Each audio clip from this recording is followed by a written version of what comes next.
Afternoon. So, Laura, can you tell us about some of the work you do with Hope for the Future? hmm So, Hope for the Future is an organisation which helps constituents, individuals, groups all over the UK to have an effective conversation with their MP about climate change, whether you have the same political opinion, whether you come from the same sort of value, whether you have the same values, but it's about coming together and finding common ground on the issue of climate change so that you can have an effective conversation and hopefully your MP can take something forward on your behalf.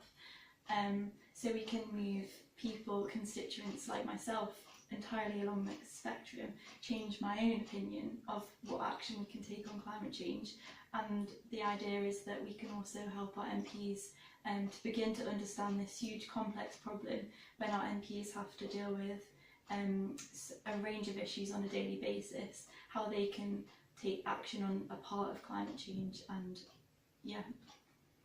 And Gitta, what have you most enjoyed about working with Hope for the Future so far? Well, it's been two or three meetings now, which has been quite interesting from my perspective, because I don't think you can be an MP without being aware of climate change issues and the environmental agenda.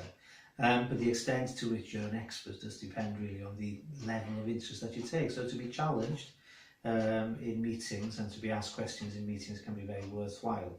And from my perspective, I thought the opportunity to go and speak to some young people in Aelod Seneddol who were working with the organisation was also very interesting, because that was an opportunity for an MP to get himself in front of some sixth formers, which an MP is never going to say no to, because it's a good opportunity to have a discussion and a discourse with constituents, and I think that's always appreciated. But it was also quite specifically on questions about the environmental issues, questions about climate change. How did young people respond? What were their ideas as to how you could deal with that? And then the political response from an MP in Parliament who takes an interest in the issue but is not an expert on the issue.